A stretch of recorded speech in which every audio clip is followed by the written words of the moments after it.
तो फिल्म की शुरुआत में एक जख्मी लड़की घबराई हुई जंगलों से भागते हुए एक घर के अंदर आती है। जैसे वो आई थी घर उसी का लग रहा था और वो जाकर बेड के नीचे छुप गई। उसे डर लग रहा था।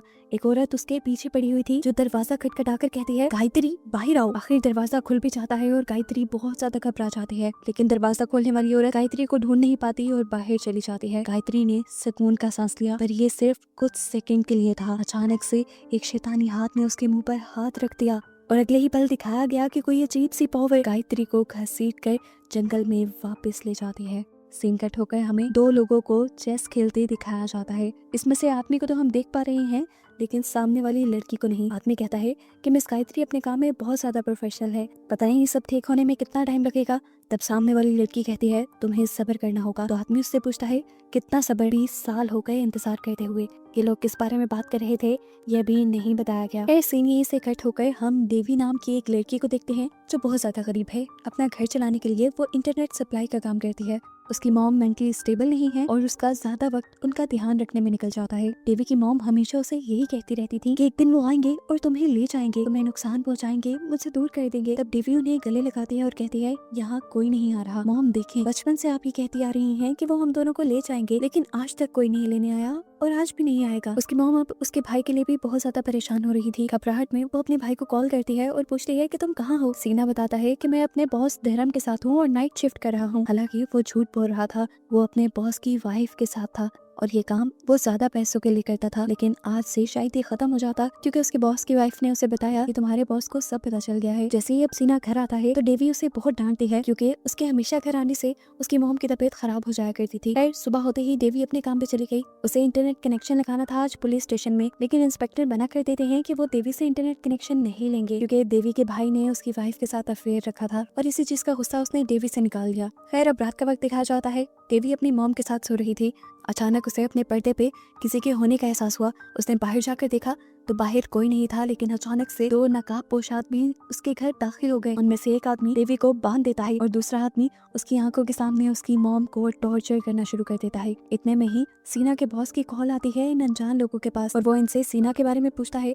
तो वो बताते हैं कि सीना घर पे नहीं है। देवी समझ गई थी कि उनके साथ ये जो कुछ भी हो रहा है सीना की वजह से ही हो रहा है। अब धर्म अपने आदमियों से कहता है, सीना नहीं है तो उसकी मॉम को मार दो, ताकि उसे पता चले कि उसने किया क्या है। अपने बॉस के कहने के मुताबिक वो लोग सीना की मॉम को बाथटब में डुबाकर तड़पा तड़पा कर मार देते हैं। देवी भी चुपचाप अपनी मॉम की मौत का तमाशा देखती रही। सुबह होने पर पुलिस तो उनके घर आई, लेकिन इंस्पेक्टर तो खुद सीना का बॉस था, एक पावरफुल पैसे वाला आदमी। उसके ऊपर कोई केस नहीं बना, वो किसी मुश्किल में नहीं आया, लेकिन इनकी लाइफ तबाह हो गई। देवी अब अपना सारा गुस्सा सीना के ऊपर निकाल रही थी। वो सीना को घर से निकालना चाहती थी, लेकिन अगर ऐसा भी करती तो वो खुद किसके पास रहती। उसके पास उसके भाई के अलावा कोई भी नहीं था। रात में देवी उदास होकर अपनी मॉम का सामान चेक करने लग जाती है, जिसमें उसे पुरानी फोटोज में मिली। एक पिक्चर में उसके डैड भी थे और यहाँ हमें देखने को मिला कि उसके डैड और कोई नहीं बल्कि मूवी के स्टार्ट में दिखाए जाने वाले मिस्टर अगन थे, जो किसी औरत के साथ चेस खेल रहे थे। अभी वो यही पिक्चर्स देख रही थी कि अचानक से उसके कमरे की लाइट चली गई। उसे बहुत अजीब फील हुआ। उसे ऐसा फील हुआ जैसे उसके पीछे कोई बैठा हुआ है। उसने पीछे मुड़कर देखा तो पीछे उसकी मॉम बैठी हुई थी, जिन्हें देखकर वो डर गई, क्योंकि उसकी मॉम तो मर चुकी थी। अचानक ही लाइट आ गई और उसकी मॉम वहाँ से गायब हो गई। इसीलिए देवी को लगा कि जो कुछ उसने देखा है वो उसका वहम है। अगली सुबह दिखाया जाता है कि अब मिस्टर अगन यानी देवी और सीना के डैड इन लोगों से मिलने के लिए आए थे, लेकिन देवी उनसे कोई बात नहीं करना चाहती थी, क्योंकि सालों पहले वो उन्हें छोड़ चुके थे और उनकी वजह से इन लोगों ने बहुत मुश्किल लाइफ गुजारी। मिस्टर अगन अपने बच्चों को लेने के लिए आए थे, लेकिन देवी जाने को तैयार नहीं थी, पर सीना जानता था कि उन्हें अपने डैड के साथ ही जाना चाहिए, क्योंकि जो कुछ उसने किया था उसकी वजह से उसकी मॉम तो मरी ही थी, उसकी जॉब भी चली गई थी। अब पैसे उनके पास थे नहीं, ये घर चलता कैसे। फिलहाल के लिए मिस्टर अगन वापस चले जाते हैं, सीना से ये कहते हुए कि तुम अपनी बहन को समझाना, मैं फिर तुम्हें लेने आऊंगा। रात हो गई थी। देवी सोने के लिए चली गई, लेकिन अचानक उसे बाहर से टैप के चलने की आवाज आई। उसे लगा शायद सीना टैप खुली छोड़ गया है। उसने बाहर जाकर एक टैप बंद की तो अंदर वॉशरूम से दूसरी टैप खुलने की आवाज आ गई। इस मर्तबा टैप की आवाज के साथ साथ उसकी मॉम की आवाज भी आ रही थी, जो काफी डरावनी थी। और डरी हुई भी लग रही थी। उसकी मॉम डेवी से कहती है, डेवी मुझे बचा लो। डेवी जैसे ही वॉशरूम का दरवाजा खोलती है तो उसे अपनी मॉम की लाश बाथ टब में नजर आती है। अगले ही पल जैसे ही वो पीछे मुड़ी तो उसकी मॉम ने आकर उसका चेहरा पकड़ लिया और इस टाइम वो खुद भी काफी भयानक दिख रही थी। वो चीख चीख कर डेवी का मुंह पकड़ के कहती है, डेवी मुझे बचा लो, मैं खतरे में हूँ। और इसी खौफ से डेवी की आंख खुल जाती है और हमें पता चलता है कि ये सब डेवी का एक ख्वाब था।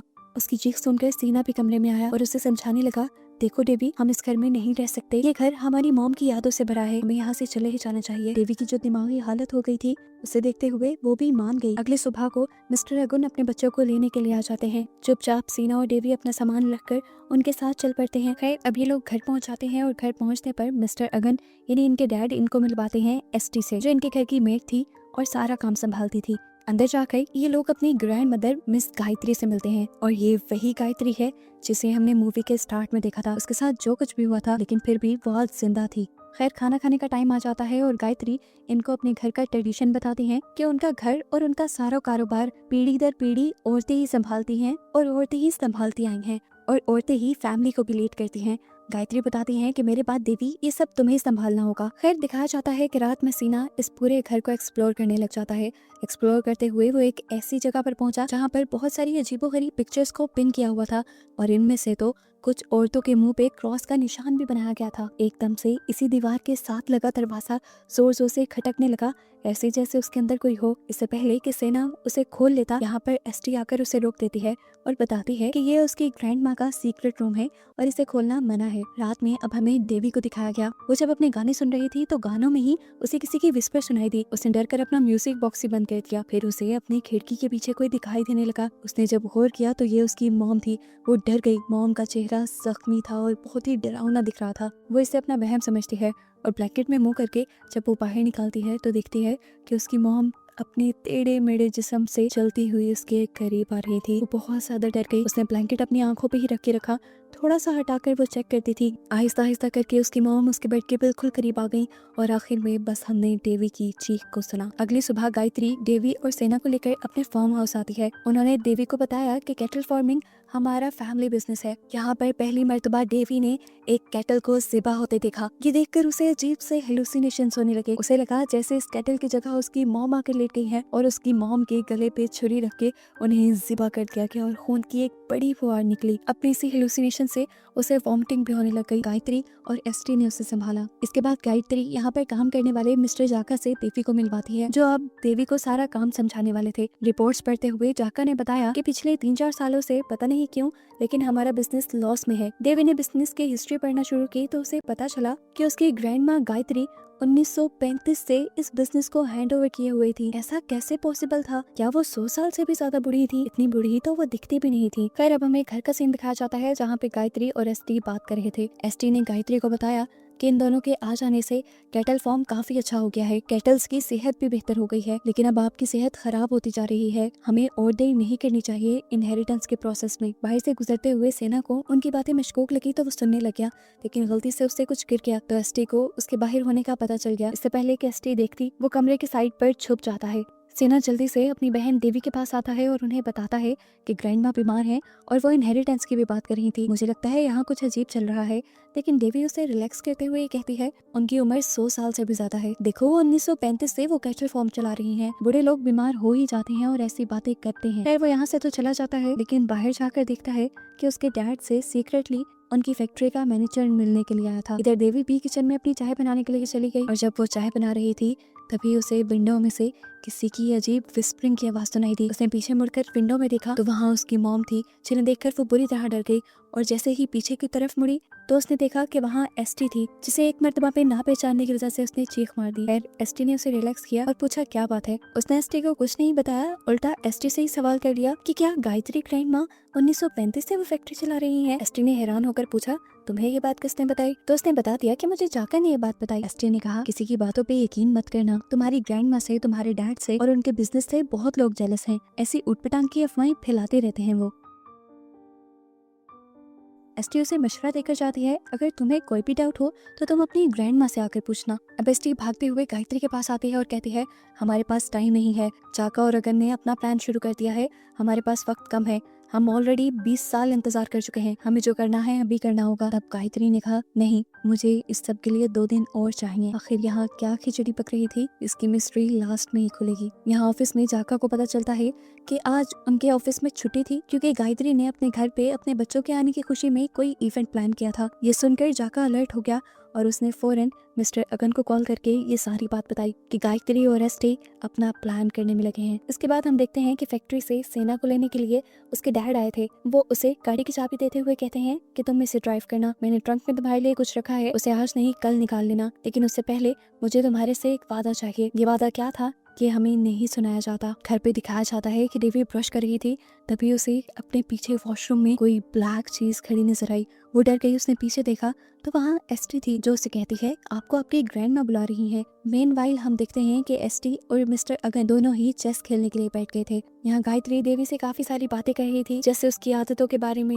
उसके गाने सुनने के बारे में। वो उसे अपनी भी म्यूजिक कलेक्शन दिखाती है और यहाँ एक गाना प्ले करके उसके साथ डांस करने लग जाती है। देवी सबसे काफी खुश थी, लेकिन अचानक से गायत्री बेहोश होकर गिर गई और बाहर हमें दिखाया गया कि मिस्टर अगन एसटी से चेस हार गए। उसके बाद एसटी जब कमरे में आई तो गायत्री उन्हें बेहोश मिली। देवी और एसटी ने मिलकर उन्हें बेड पे लटा दिया। देवी ने पूछा इन्हें क्या हुआ है, तो एसटी ने बताया ये बीमार है और अक्सर ज्यादा काम करने की वजह से बेहोश हो जाती है। यहाँ पर एसटी से ये भी बताती है कि गायत्री के मरने के बाद उसे ही पूरे फैमिली को लीड करना है और बिजनेस भी चलाना है। सीन कट होकर हम देखते हैं कि जाका दोबारा मिस्टर अगन से मिला है और उनके पास इस टाइम एक बॉक्स है। जाका ने उससे पूछा ये सब करना इतनी जल्दी ही क्यों जरूरी है, तो मिस्टर अगन ने कहा तुम नहीं देख रहे सारी चीजें कितनी जल्दी बदल रही हैं। कैटल फॉर्म की हालत उनके आते ही कितनी बेहतर होने लगी। असल में मेरे दोनों बच्चों के आते ही मेरी मॉम के अंदर का डीमन जाग गया है। यानी यहाँ सारी मूवी का ट्विस्ट रिवील हो रहा है कि असल में गायत्री के अंदर एक डीमन था। बार बार देवी को जो चीज नजर आती थी वो इस घर में रहने वाला डीमन ही था, और ये एंटिटी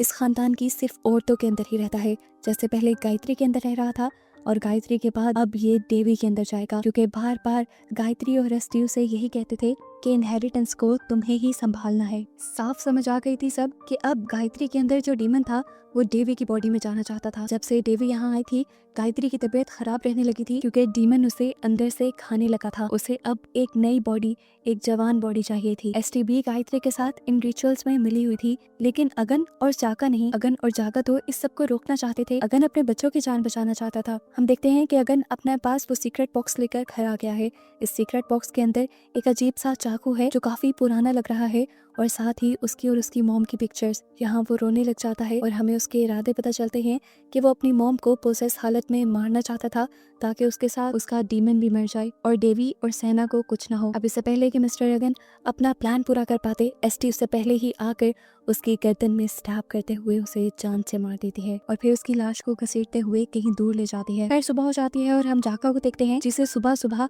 मिस्टर अगन ने मिलने के लिए बुलाया था। लेकिन यहाँ कर उसने क्या देखा कि मिस्टर अगन की लाश लटकी हुई थी। ऐसा लग रहा था कि जैसे उन्होंने सुसाइड कर लिया, लेकिन उनके गले पे चाकू का भी निशान था। इतने में ही बाकी सारा स्टाफ भी आ गया और उन्होंने जाका को मिस्टर अगन के पास देखा और जाका को ही किलर समझ लिया। वो सब जाका के पीछे भागने लगे और जाका अपनी जान बचाकर यहाँ से भाग गया। इतने में सेना और देवी भी आ चुके थे, जो सब लोगों से कुछ पूछने की कोशिश करते हैं, लेकिन जब कोई नहीं बताता तो खुद अंदर जाकर वो अपने डैड की मुर्दा लाश देखकर टूट जाते हैं। अभी वो अपनी मॉम के गम से बाहर नहीं निकले थे कि उनके डैड भी मर गए। सेना बिल्कुल टूट चुका था। वो देवी से कहता है कि हमें यहाँ से चले जाना चाहिए, पर देवी उससे कहती है नहीं, हम यहाँ से कहीं नहीं जाएंगे। सेना उसे बहुत समझाने की कोशिश करता है कि यहाँ जो कुछ भी चल रहा है वो ठीक नहीं है, लेकिन देवी उसकी एक नहीं सुनती। इतनी ही देर में एसटी सेना के पास आकर सेना को बताती है कि ये सब कुछ जाका ने किया है। वो एसटी की बात ही सुन रहा था कि उसे किसी अननोन नंबर से मैसेज आ गया कि मुझे स्लॉटर हाउस में अकेले मिलो। सेना भी यहाँ से चला गया और अब हमें देवी को उसके रूम में दिखाया गया। वो अपने मॉम डैड की पिक्चर लिए फूट फूट कर रो रही थी और तभी उसे अपने पीछे से अपनी मॉम की आवाज सुनाई दी। उसने सोफे पे देखा, उसकी मॉम बहुत अच्छी हालत में बैठी हुई थी और बस यहीं पर वो टूट गई। वो अपनी मॉम के पास गई और उनका हाथ पकड़कर वो रोने लगी। उनकी गोद में सर रखकर वो उनसे शिकायत करने लगी कि आप यहाँ से क्यों चली गई। और हमें दिखाया गया कि असल में उसने सर अपनी मॉम की गोद में नहीं रखा था, बल्कि उसने सर रखा हुआ था एक डीमन की गोद में। असल में ये वही डीमन था जो देवी को पोसेस करना चाहता था। यहाँ हम देखते हैं कि सेना को और किसी ने नहीं बल्कि जाका ने ही बुलाया था, जो उसे सारी हकीकत बताने की कोशिश कर रहा था, उसके घर में चलने वाली मिस्ट्री को बताने की कोशिश कर रहा था। लेकिन सेना अब सुनने को तैयार नहीं था। उसे भी यही लगता था कि मिस्टर अगन को मारने वाला और कोई नहीं बल्कि जाका ही है। इससे पहले कि वो उसकी पूरी बात सुनता, वो उसी को स्टैप करके मार डालता है और मरता हुआ जाका उसे ये बताता है कि जाकर तुम अपना ट्रंक खोलो। ये बात तो उसके डैड ने भी कही थी और अब उसे रियलाइज हुआ कि उसने काफी गलत कह दिया था। फौरन घर जाकर सेना वो ट्रंक खोलता है जिस ट्रंक में एक बुक थी जिसका नाम था द प्रॉफिट इनहेरिटेंस। इस किताब में उनकी फैमिली की सारी हिस्ट्री थी। उस रिचुअल के बारे में भी बताया गया था जो रिचुअल काफी सालों से इनकी फैमिली करती आ रही थी। इधर सीन कट होकर हम देवी को देखते हैं जो गायत्री के पास घबराई हुई गई है। वो उनसे कहती है मुझे लगता है मैं पागल हो गई हूँ, मुझे अपनी मॉम दिखाई देती है। काफी मर्तबा तो वो डरावने रूप में दिखाई दी लेकिन आज वो काफी नरम दिल दिख रही थी। यहाँ गायत्री उसकी बात काटते हुए देवी से पूछती है क्या तुम अपनी मॉम से मिलना चाहती हो? मुझे एक रिचुअल आता है जिससे तुम अपनी मॉम को मिल लोगी लेकिन ये थोड़ा सा तकलीफ दे है। देवी ने कहा मुझे परवाह नहीं, मैं बस अपनी मॉम से मिलना चाहती हूँ। उसके कहते ही गायत्री ने अपना एक चाकू निकाल लिया और अपने हाथ पे कट लगा लिया। अपने हाथ पे कट लगाने के बाद गायत्री ने देवी को भी ऐसा ही करने को बोला और देवी ने भी कट लगा लिया, जिसके बाद गायत्री ने देवी से हाथ मिला लिया। बाहर से ना ये सारा रिचुअल पढ़ रहा था। किताब में लिखा था कि ऐसा करने से वो एंटिटी एक जिस्म से दूसरे जिस्म में चली जाएगी और ये रिचुअल तभी शुरू होगा जब फैमिली में एक नई पीढ़ी में औरत आएगी और वो देवी थी जो अब आ चुकी थी। सेना सब समझ गया था, उसकी बहन की जान खतरे में थी। उसने ये भी पढ़ लिया था कि रिचुअल पूरा होने के बाद उसके भाई को सैक्रिफाइस के तौर पर मार दिया जाता है। उसे अपनी जान की फिलहाल परवाह नहीं थी लेकिन वो देवी को बचाना चाहता था, पर उसे क्या पता था कि अब तक देर हो चुकी है। गायत्री ने अपना रिचुअल कर दिया है। सेना अब देवी को पागलों की तरह घर में ढूंढ रहा था। देवी उसे उसके कमरे में नहीं मिलती तो वो दूसरे रूम में जाता है जहाँ पर देवी बेहोश थी। इर्द गिर्द अब चारों तरफ खून ही खून था। सेना परेशान हो गया और देवी को उठाकर इस घर से दूर भागने के लिए निकला। इससे पहले कि वो गाड़ी से यहाँ से निकल जाता, पीछे से एसटी आकर उसके सर पे वार कर देती है और वो भी यहीं बेहोश हो जाता है। इन्हें जब होश आया तो ये लोग सफेद रंग के कपड़ों में थे और एसटी भी उसी जैसे कपड़ों में थी। और यहाँ पर एक सीक्रेट रिवील हुआ कि एसटी इनकी नहीं बल्कि डीमन की सर्वेंट थी। वो डीमन की पूजा करती थी और डीमन के लिए ही काम करती थी और डीमन के लिए ही वो अब इस रिचुअल को परफॉर्म करने वाली थी और सेना का सैक्रिफाइस देने वाली थी। देवी पूरी तरह होश में नहीं आई थी। उसे समझ नहीं आ रहा था कि यहाँ पे क्या चल रहा है। उसने देखा कि एसटी के हाथ में एक चाकू है जिससे उसने जाकर उसके भाई का यानी सेना का गला काट दिया और उसका सारा खून एक ग्लास में भरकर वो देवी के पास ले आई। देवी का मुंह पकड़ते हुए जबरदस्ती ये सारा खून उसने देवी के मुंह में उंडेल दिया। ऐसा करने के बाद देवी देखती है कि यहाँ इर्द गिर्द बहुत सारी लेडीज थी कि सारी लेडीज इसी फैमिली की थी और इस टाइम ये सारी मिलकर रिचुअल कर रही थी। इन सब को नस्ल दर नस्ल डीमन ने अपना गुलाम बनाकर रखा था। इसके बाद हम देखते हैं कि एसटी अपना कुछ मंत्र पढ़ने लगी है। उसके मंत्र पढ़ते ही सामने मौजूद गायत्री उसकी मॉम की शक्ल में आ जाती है। उसके इमोशनल ब्रेक होते ही हम देखते हैं कि कोई काला धुआं उसके मुंह के अंदर चला गया है। असल में डीमन उसे इमोशनली कमजोर करके अब उसकी बॉडी में कब्जा जमा चुका था, मतलब रिचुअल पूरा हो चुका था। देवी अब डेविल की बन चुकी थी और बस यही दिखाते हुए ये कहानी यहाँ खत्म हो जाती है।